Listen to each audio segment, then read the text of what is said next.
50 కోట్ల రూపాయల సునకం కోసం ఈడీ సోదాలు.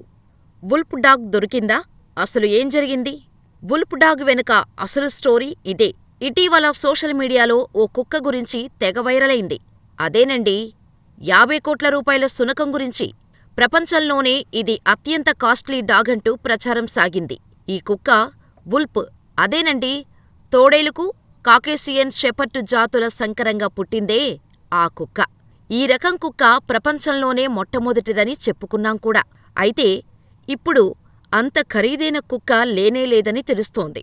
బెంగళూరుకు చెందిన 51 ఏళ్ల ఎస్. సతీష్ ఫేక్ ప్రచారం చేశాడని తెలుస్తోంది. ఎవరైతే ఆ పోస్ట్ చూసి నమ్మేశారో వారంతా తప్పులో కాలేసినట్టే.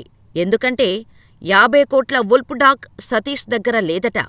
ఈ విషయం నేను చెప్పడం లేదు, ఈడీనే చెప్పింది. విదేశాల నుంచి తెప్పించాను అంటున్నాడు. 50 కోట్లకు కొనుగోలు చేశాను అని చెబుతున్నాడు. విదేశీ మారకద్రవ్యం, మనీ లాండరింగ్, హవాలా వంటివి ఏమైనా చేశాడా ఏంటి అనే అనుమానంతో ఈడీ అధికారులు సతీష్ తలుపు తట్టారట. తలుపు తడుతూనే ఈ వుల్ఫ్ డాగును చూడటం కోసం ఎంతో కుతూహలంతో ఉన్న ఈడీ అధికారులు రైడ్ చేయటం కంటే ముందు డాగును చూద్దాం అనుకున్నారట. తప్పేముందులేండి, వుల్ఫ్ డాగుకి 8 నెలల వయసు, 75 కిలోల బరువు, రోజూ 3 కిలోల మాంసం తింటుందంటే అది మామూలు జంతువు కాదు కదా. అందుకే రైడ్ విషయం పక్కన పెట్టి వుల్ఫ్ డాగ్ గురించి ప్రశ్నించగా అసలు కథ విని తెల్లముఖాలు వేయాల్సి వచ్చిందట. అప్పటివరకు వుల్ఫ్ డాగును చూసే ఉత్సాహంతో ఉన్న ఈడీ అధికారులు ఒక్కసారిగా ఢీలా పడిపోయారు. ఎందుకంటే అక్కడ ఈ వుల్ఫ్ డాగు లేదు.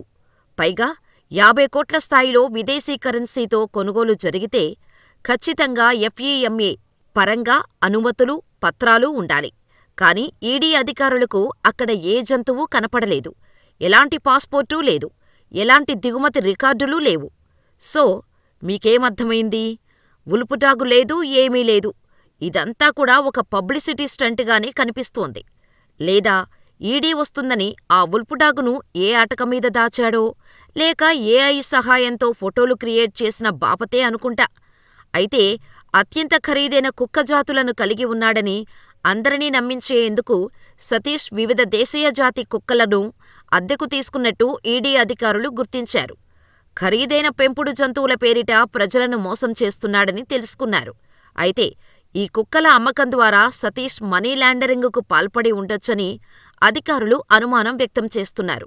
ఈ వ్యవహారంలో పూర్తి వివరాలను తెలుసుకునేందుకు ఎన్ఫోర్స్మెంట్ అధికారులు దర్యాప్తు చేస్తున్నారు.